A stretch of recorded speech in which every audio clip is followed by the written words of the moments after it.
Bismillahirrahmanirrahim. Assalamualaikum warahmatullahi wabarakatuh. Nama saya Sami Anggrani, NIM 1911E 2039. Di sini saya akan menjelaskan mengenai Plasmodium vivax. Nah, identifikasi Plasmodium vivax pertama yang harus diperhatikan yaitu eritrositnya membesar, terdapat titik skuver di sekitar parasit. Titik skuver ini bentuknya halus dan tersebar merata di sekitar parasit. Stadium yang ditemukan yaitu trofozoit, skizon, dan gametosit. Selanjutnya taksonominya. Nah, domainnya eukariota, kingdomnya Chromalveolata, filumnya Apicomplexa, kelasnya Conodontidae, ordonya Haemosporida, familinya Plasmodidae, genusnya Plasmodium, spesiesnya Plasmodium vivax. Nah, Plasmodium vivax itu sendiri yang pertama stadium tropozoid awal atau stadium tropozoid muda. Nah, ini menggunakan sediaan darah tipis pulasan gimsa. Ciri-cirinya bentuk cincin setengah 3 eritrosit, lalu eritrosit membesar, titik Schooner mulai tampak, bentuk cincin besar. Nah, selanjutnya kromatin pada masa padat terbatas jelas. Nah, di sini stadium tropozoid, di mana sediaan darah tipis pulasan gimsa. Ciri-cirinya seperti apa? Ciri-cirinya bentuknya ameboid, masih mempunyai vakuola. Eritrosit membesar, titik Schooner jelas. Bisa dilihat ini gambarnya. Selanjutnya Plasmodium vivax, stadiumnya skizon muda. Nah, di sini menggunakan sediaan darah tipis pulasan gimsa. Ciri-cirinya inti membelah. Terdapat jumlah 4-8 eritrosit membesar. Titik Schooner masih tampak di bagian pinggir eritrosit.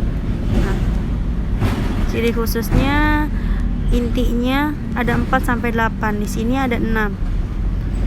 Nah, selanjutnya Plasmodium vivax stadium skizon matang. Ini menggunakan sediaan darah tipis pulasan gimsa. Ciri-cirinya seperti apa? Ciri-cirinya jumlah intinya 12-24. Pigmennya kuning tengguli berkumpul. Eritrosit membesar, titik Schooner masih tampak di bagian pinggir. Bisa dilihat ini contoh dari skizon matang gambarnya.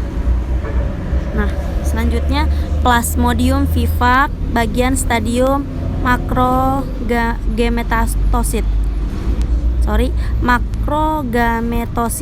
Sediaan darah tipis pulasan gimsa. Ciri-cirinya inti kecil, padat, pigmen tersebar, eritrosit membesar, titik Schooner mulai tampak di pinggir, protoplasma biru. Bisa dilihat ini contohnya. Selanjutnya stadium tropozoid inti 1. Nah, sediaan darah tebal pulasan gimsa. Ciri-cirinya sitoplasma kompak atau ameboid, lalu zon merah di sekitar parasit, sisa titik Schooner. Bisa dilihat ini contoh gambarnya. Plasmodium vivax, stadium tropozoid, gametosit, skizon, dan zon merah. Sediaan darah tebal pulasan gimsa. Ciri-cirinya gambaran tidak uniform. Berbagai stadium ada pada stadium ini. Skizon jumlah intinya 12-24. Gametosit bulat inti 1. Pigmen tersebar. Maaf ini tipe. Nah, bisa dilihat ini morfologi Plasmodium vivax tersendiri. Bisa diperhatikan untuk morfologinya. Nah, selanjutnya siklus hidup. Siklus hidupnya di sini yang pertama ada siklus hidup seksual dan aseksual, di mana siklus hidup aseksual itu pertamanya ialah nyamuk Anopheles betina menggigit, lalu menghisap darah manusia, kemudian mengeluarkan air liur yang mengandung sporozoid. Bersama aliran darah sporozoid menuju hati selama kurang lebih 3 hari. Nah, sporozoid itu membelah menjadi 8-32 merozoid. kemudian keluar dari hati dan menginfeksi sel hati lain dan membentuk merozoit baru. Akibatnya, sel hati banyak yang rusak. Lalu gejala ini terjadi pada manusia, gejalanya demam. Ketika merozoit melisiskan sel darah merah dalam jumlah banyak. Nah, setelah terdapat gejala demam akibat merozoit melisiskan sel darah merah dalam jumlah banyak, maka si penderita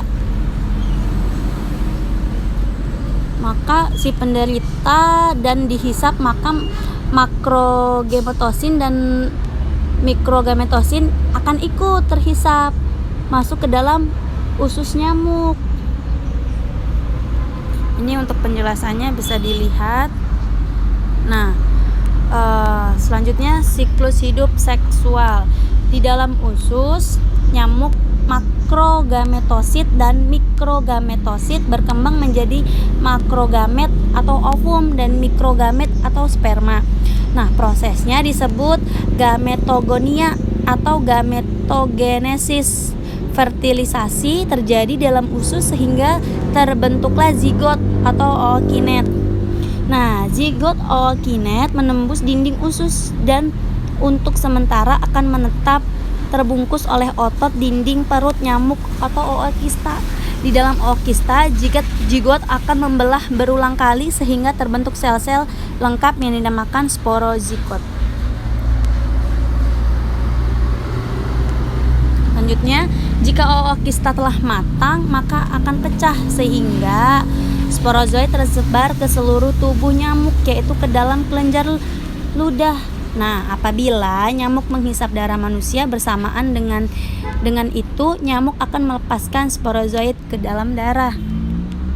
Nah, untuk lebih jelasnya ini saya berikan contoh animasi siklus hidup Plasmodium vivax. Bisa diklik aja linknya atau nanti saya bagikan ya linknya. Nah, selanjutnya patologi dan gejala klinisnya seperti apa? Yang pertama, serangan pertama dimulai dengan sindrom prodromal atau sakit kepala, sakit punggung, mual, dan lain sebagainya. Kedua, demam tidak teratur pada 2-4 hari pertama, suhu meninggi dan kemudian turun menjadi normal.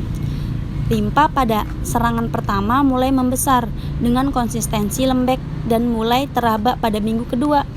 Pada malaria menahun menjadi sangat besar, keras dan kenyal. Pada permulaan serangan pertama jumlah Plasmodium vivax kecil dalam peredaran darah tepi, tetapi bila dengan tersiana telah berlangsung, jumlahnya bertambah besar. Kira-kira 1 minggu setelah serangan pertama, stadium gametosit tampak dalam darah. Nah, ini ada contoh pemeriksaan atau pembuatan sediaan apus darah Plasmodium vivax. Bisa diklik aja atau nanti saya bagikan linknya ya. Nah, ini hasilnya gametosit. Nah, ini contoh sediaan darah tipisnya. Ini sediaan darah tebalnya. Kalau ini contoh skizon. Ini sediaan darah tipis dan sediaan darah tebalnya. Ini tropozoit. Sediaan darah tipisnya dan sediaan darah tebalnya. Mungkin itu saja yang dapat saya sampaikan. Kurang lebihnya mohon maaf apabila ada kekurangan. Wabillahi taufiq wal hidayah. Wassalamualaikum warahmatullahi wabarakatuh.